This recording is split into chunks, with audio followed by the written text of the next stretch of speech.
I was at a bit of a disadvantage because I was brand new to my unit. What I mean by that is I had joined, I was sworn in September of 69. And I think maybe I had one drill, weekend drill, and then I was sent to Fort Lewis, Washington. And that was in November. So November 69 till April, and I'm not sure the date, of 70, I was at Fort Lewis for my basic training and my advanced training. And that training was for combat, for jungle combat, Vietnam style. And also for, conventional warfare such as they did in World War II. But it was more geared toward what was going on at the current day, which was Vietnam. And so when I finished at Fort Lewis, I came back. Gosh, I think I'd been home maybe 4 days. And then I heard on the radio where my local National Guard unit was called up and had to report to the National Guard Armory. And so my point is, being so new, I didn't even know anybody in my unit other than a few guys that I went to training with, and I didn't really know them that well. And I don't know.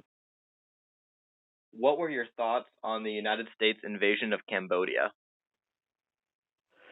Well, that was something that was new to me. I wasn't even aware of it until this uprising. I didn't like the whole Vietnam thing at all. And as far as Cambodia, I wasn't a political person. I was like 20 years old at the time. And at 20 years old, you don't really think that much. I was thinking more about hot cars and hot girls and stuff like that. I didn't like the expansion of going into Cambodia, but I don't know why they did it. And that part of it really wasn't my business, but I don't know. I just stayed kind of neutral on it, really. There's not much I could have done about either situation, either Vietnam or Cambodia. But I didn't particularly care for it, though. I think a lot of guardsmen probably were in agreement with the students, but it's just that the methods were pretty far apart. For example, when on Sunday, May 3rd, it was a very kind of peaceful day, and I was standing on one of the main avenues of Kent, and I had some gal come up and she just reamed me a new one.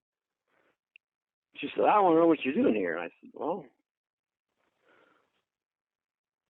I'm here because you people don't know how to behave yourselves." I said, "I don't want to be here. I just got back from Seattle, and the last place I want to be is here."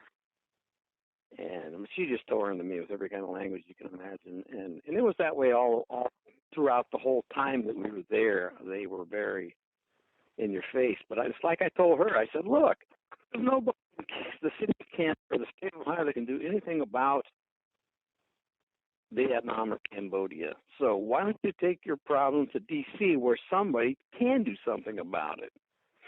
But it was pretty hostile atmosphere, except for that one day at where acted like we didn't have anything to do with Vietnam. Guess we were a target. To your knowledge, were there any other college protests around the nation? No, at the time I had no idea that there was anything else going on. I didn't have access to any kind of media, radio, or anything. Kind of isolated. Do you believe that the National Guard should have entered Kent State? Do you think that was the right call? Yes, I do. Yeah, I do. The police were simply unable to handle the situation. They just didn't have the kind of manpower, including not only the city of Kent, but the county it was in. I think it's Portage County, and also the Ohio State Patrol. They just didn't have the resources. Just didn't have enough men to be able to do it. And actually, we didn't either, for that matter. But of course, you don't know what's going to happen from 1 minute to the next, whether it's going to end peacefully or escalate into something that you just didn't count on. But yes, I do feel that the guards should have been there. I really do. What were your thoughts while the students were yelling and chanting obscenities at you and the other guard members? Not too much, because that's to be expected. And I was told that because they said expect it. The worst, as long as it doesn't get physical, you'll get over it. Because they're just yelling at a uniform. They're not yelling at me personally. And later in law enforcement, they taught us that too, because I later entered into the field of law enforcement and stayed in law enforcement for 34 years. So, sure, it does aggravate you, but it's just part of it. You forget that. As long as it's not physical. There was some people that say that there was a sniper on the campus. Do you remember? Oh, wait a minute. I lost your voice there. Say it again. There were people that what? There were some people that claimed that there was a sniper on the Kent State campus. Do you agree or disagree with that? I can't comment on that because I have absolutely no idea. I have heard that. I have also heard that there was an initial shot. I can't tell you that. I really don't know. Okay. I don't know.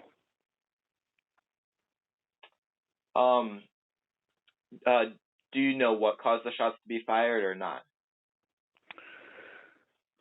Well, it's like I testified in court. I said there was about 150 of us online, and after sweeping,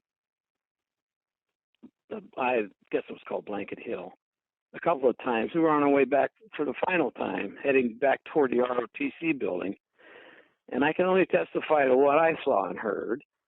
And I was, at that time, about in between, I was kind of close, in between Johnson Hall and Taylor Hall. And to my right rear, I heard somebody in the crowd say, "Get him." Now, that was from the students' direction, not the guard. The guardsmen had protective masks on. They had the gas masks on, and it would have been muffled if somebody said anything. And besides, that's not from where the direction was coming. It was coming from the students, and then they started to rush toward us. That's what caught everybody's attention. That's what swung us all around simultaneously, as far as I know, as far as what I saw and heard. And as we turned around, that's when the fire broke out.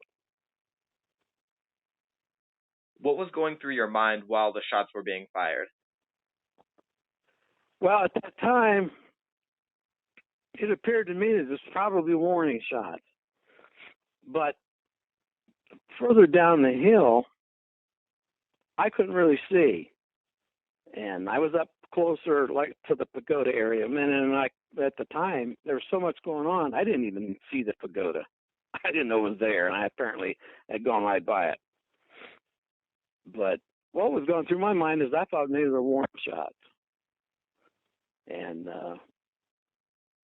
I initially leveled my rifle, and there wasn't an immediate threat to me, so I pulled the muzzle up and I fired a round up in the air. And I didn't know anybody was even hit until right after that, they had an ambulance take off and go up over the hill. And that at that point, I had realized that somebody was hit. So the bulk of it started my left, which to my left meaning the ROTC building would have been behind me. And that's about it. I know there was a guy right next to me that when he heard that the students were shot, he was very upset. I don't know whether he went to the hospital or not. I can't recall. In the years and after the riot, what kind of legal action was there on both sides? No, yeah. So they filed a $46 million lawsuit against the Guard. They tried to file charges on, I don't know how many. There was a number of guardsmen that they really wanted to nail, but they apparently didn't have much success. You probably know more about that than I do, to tell you the truth, if you've read any of the books. But they went after us for $46 million, and after, oh gosh, I think it was a total of 9 years. We ended up being a settlement. The state of Ohio just said, we want to get this over with, and they settled for, I think it was $750,000, and to shut the whole thing down, and that's how it ended, to the best of my recollection. Just prior to even sweeping the commons, had plenty of war. That's what I understand. Sorry, can you? They had a guy on a Jeep that was announcing to the crowd, this gathering is unlawful, and they wanted everybody to disperse, and they absolutely not only not listen, they just kept getting louder and louder, and they just more defiant. And had they listened to the guy in a Jeep, none of this would have happened. None of it. But when you get a situation like that, how are you going to get to them? It's like these political riots. I mean, gosh, there's only so much you can do. You can try to get people to listen and calm down, and it's tough. So what do you think society can learn from the events at Kent State? I would say heed a lawful warning, lawful advice. The law enforcement or the military, they don't say it to be mean or to be nasty or to defy your rights or anything like that. Just simply, if you have a complaint, go to the proper source. That would be like me getting mad at General Motors and lashing out at a clothing maker or something. It's probably not a good analogy, but I don't know. I thought maybe the lesson had been learned that cooler heads prevail and things will work out. You just can't get through to some people, I guess. And they asked me at the time, was I concerned about the students? I said, well, yeah. I said I had a former ex-girlfriend that was a student, and I had a brother. They said, well, were you concerned about your brother being there? And I said, no. And they said, why is that? And I said, I know that my brother, when given a lawful order, will abide by that. So I really didn't think he was anywhere near there, because everybody had been given plenty of notice that they are not to be there until he dispersed. So last thing I would expect would be my brother to be there, and he wasn't. And this all started, he just backed up and went home. They were asking me, who was I next to?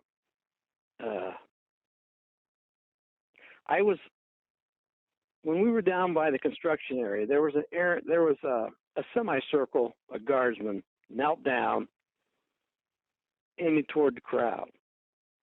I was in that group. And they said, what was the purpose of that? And I said, I really don't know. They told us just to get down in a position and as a bluff, I guess, or something. And that's where a lot of people say that, there was a conspiracy. And that's where we decided that once we get up on the hill, we're going to turn the fire. That is an absolute lie. That did not happen. I can tell you that, because I was one of those guardsmen. And I think there maybe been, I don't know how many of us. And we were just picked at random. I don't know who picked me. By the time that all happened, I wasn't even totally with my unit. I was intermingled with C Company and other guardsmen. But they asked me who was I next to, and when we were kneeling in that position, I said, I have no idea. And I was the honest God truth. I had no idea. At that time, I knew probably my first sergeant, and maybe my platoon sergeant. And other than the guys I trained with, I didn't know anybody. As hard as that is to believe, it's an absolute fact. Mm-hmm. So, just coming fresh off the airplane and right into the action, you might say. And not knowing my people with me it is hard to believe, but it's true.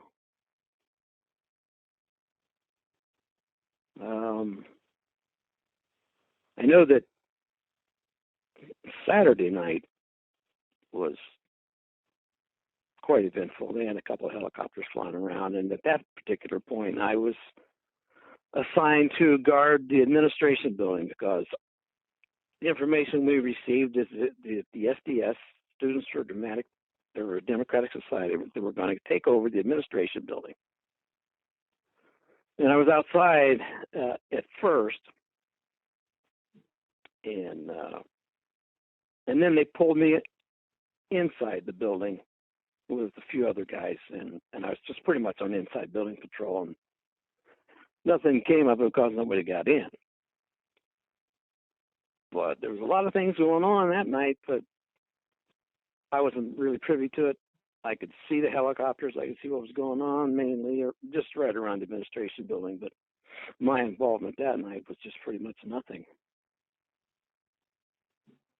We all feel bad that it happened, but I can't answer for why the fires started, the shooting started, and apparently the guys down the row